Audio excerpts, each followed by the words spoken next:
Hey guys, I've been wanting to do this video for quite some time. This is basically going to go over the four basic controls of a compressor. To me, learning how to operate a compressor and understanding what a compressor does to your audio is one of the most important things to mixing and producing.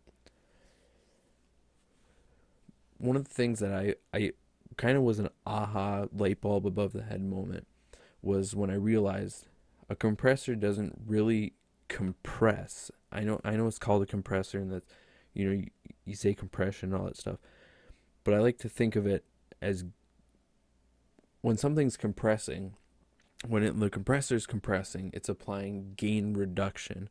And if you think about that, gain reduction is literally just lowering the volume of a signal. So it is more or less not compressing a signal, it is controlling the volume of a signal, or volume modulation, you might be able to say, because that's really all it's doing. It's it's it's constantly moving and reducing the volume, or gain reduction, as you say, constantly, but it's constantly changing according to whatever settings you have set on. um and that was kind of an aha moment when I realized it's not it's not compressing. It's it's all it is just changing the volume constantly. It's constantly changing the volume. It's you don't use it to turn down or turn anything up. That's also another thing. You do not use a compressor if you're like, oh, this needs to get louder, or this needs to get quieter. Do not use a compressor. A compressor is not for that. A compressor is to control transients and dynamics. It's to modulate them. It's not it's not for volume control. The first the first parameter on a compressor that you're gonna find is the threshold. And the threshold is basically telling the compressor when to start working. How loud does the signal have to be before it starts applying the gain reduction?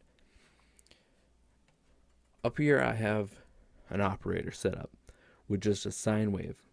It's A2, that doesn't really matter, whatever.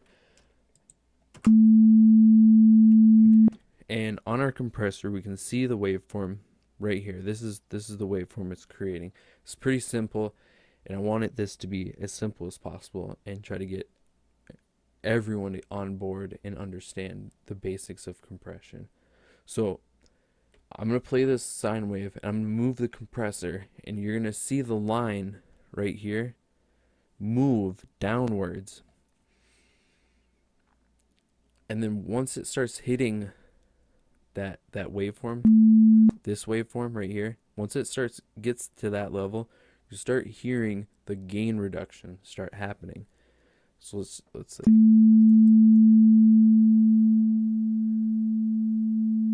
and this other line right here on Ableton's compressor, when you're in this view, there's three views of the Live 9 compressor, which is amazing.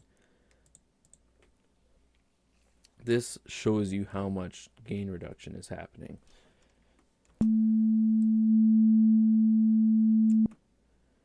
So you can see there's a lot of gain reduction happening, and you can hear it. The volume is lowering.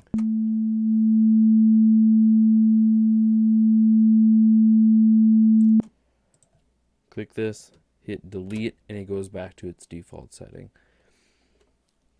It's a pretty simple concept. Now, this is where I think a lot of people get confused, is the attack release and the ratio. The ratio is a pretty simple concept to grip once you understand it. If no one explains it to you, you probably won't understand it.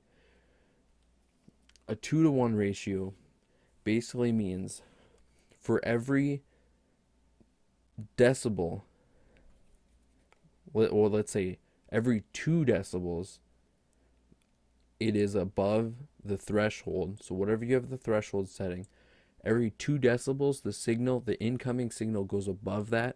It gets reduced down to 1. It gets cut in half. A 4-to-1 is it gets cut into 4. So it's a fourth.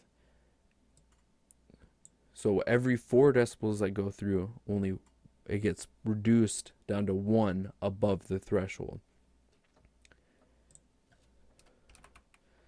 Set this back to 2.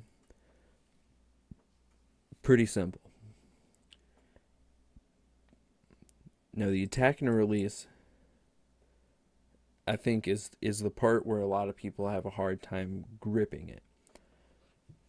And I think with this visualization, the new Live 9 compressor, where it has this new view, makes it really easy to understand what exactly is going on. So let's play our sine wave.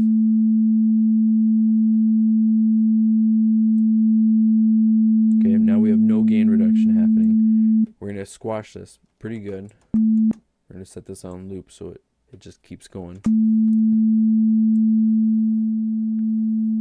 Right now it's reducing the volume quite a bit. The attack's set at 2 millimeters. You can't really visually see it, and hearing, you can't really hear it too good. Let's listen to 0.01 milliseconds. The compressor starts working as soon as possible. That's what the attack is. How fast does that gain reduction happen? How fast does it go to full force? Now, if we increase this to something, say 300 milliseconds, you'll be able to see with this line right here that represents the gain reduction, and you'll also be able to hear the gain reduction doesn't start happening right away. You see that? We'll over exaggerate this for you hear that little click at the beginning, and that's because the compressor is not happening all the way. This is great when you're squishing some drums and you're compressing drums and you want to keep those transients. You want to increase the attack a little bit and let those transients through and squash the decay of those transients. Okay? And then also you can see that this gain reduction doesn't just stop happening right away. It kind of gradually goes up. If we increase the release, you can see it going back up like that.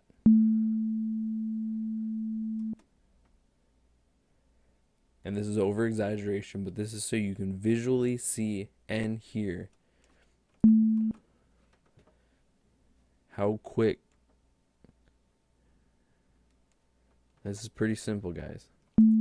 But I think a lot of people just need to get it visually shown and also explained to them. A compressor, I was using a compressor totally wrong because I didn't fully understand this, which I'm kind of ashamed to say, but you know what? I digress. I'm hoping this helped you guys, and if it did, please like, subscribe, share, do all that great stuff. Help me out, and I'll keep making these for you. I got some more tutorials coming on multi-band sidechain compression, layering samples in with live drums, and also one I like to call parallel distortion, which is pretty cool, and I'm waiting for that. It's going to be an awesome video. Stay tuned.